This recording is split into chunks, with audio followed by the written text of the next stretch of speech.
Locally, आपकी सोच जो होनी चाहिए वो थोड़ा विशाल होनी चाहिए, देश स्तर की हो, समाज स्तर की हो और या ग्लोबल स्तर की हो, लेकिन काम आपको लोकल स्तर पर ही करना होगा।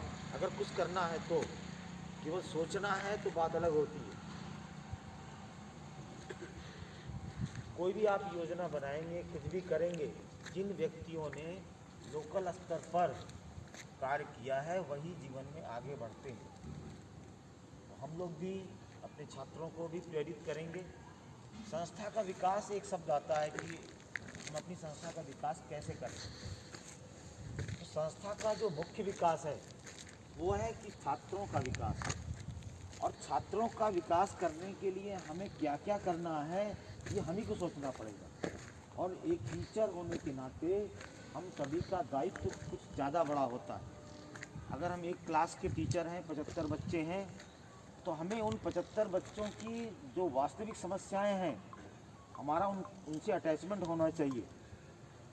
हम उनके बारे में, एक एक के बारे में जानें कि इस बच्चे की क्या वास्तव में समस्या है, क्या घरेलू समस्या है, या पढ़ने में ये बच्चा तेज़ है, जो कमज़ोर बच्चे हैं किसके साथ उसकी ज़्यादा पटरी खाती है, उसको उसके साथ अटैच कर दें कि तुम इसको ज़रा देखे रहना।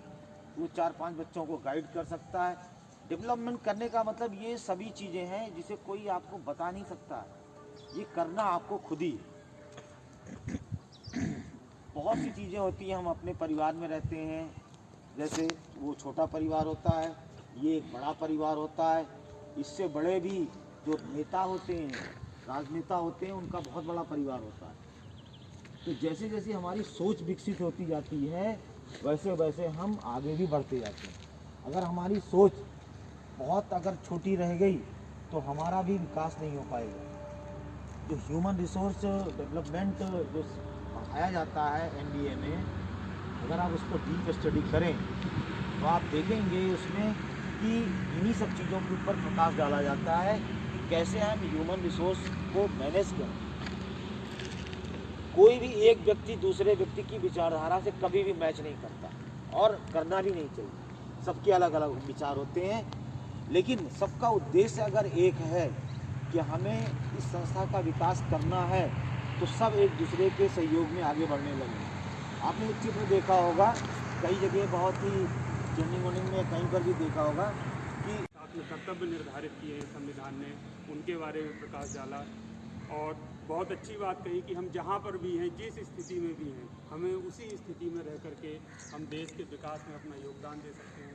संविधान के प्रति आस्था रखते हुए अपने मौलिक अधिकारों को जान सकते हैं, ताकि अगर कोई हमारे मौलिक अधिकारों का हनन करे तो हम उससे अपनी पूर्ण क्षमता के साथ उससे लड़ाई कर सकें, अपनी बात रख सकें।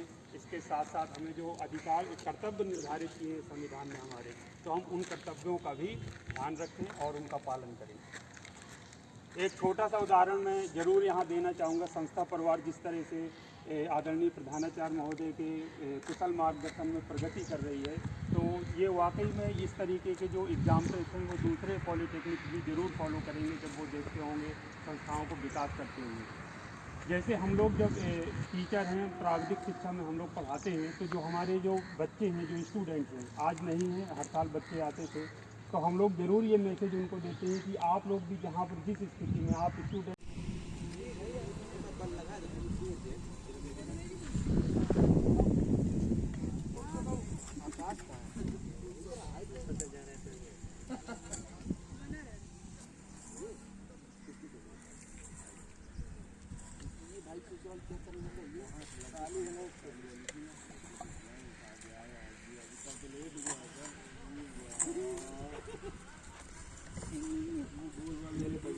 पेड़ बचे हैं, है ना, वो सब पेड़ जो है इधर ले आओ, यहाँ एक यही लगा है। चलो रुको, अब कहाँ चलेगा, बहुत बड़ा पेड़ है अजीत, वो सारे पेड़ ले सब यहाँ रखो, बंद कर दे।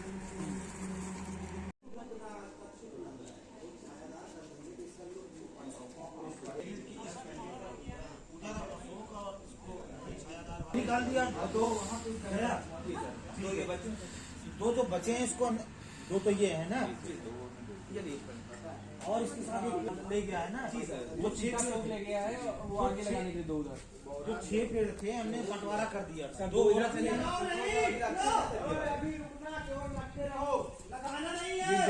फील्ड के वहाँ पर क्या लगना है जहाँ वो होल कर रहा है? सर वो ले गया वो लंबा जाता है शायद। अरे बहुत बढ़िया, लंबा नहीं जा। नहीं पाम में ज्यादा अच्छा लगेगा, लेकिन पाम ही बड़ी नहीं हो रहा है।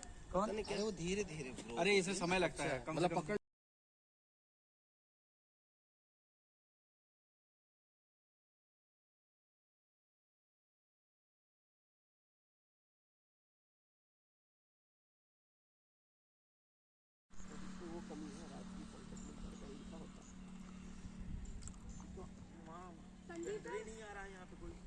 इसकी डिजाइन ऐसी है, एक बार सर शेडर लगा दो तो वो लोग बोले ये कि विकास भवन का है क्या कर्मी का। सर मेटल वाला ही बनवा के लगवा दिया जाए वो सबसे अच्छा जो है। जैसा हम लोग बाहर नहीं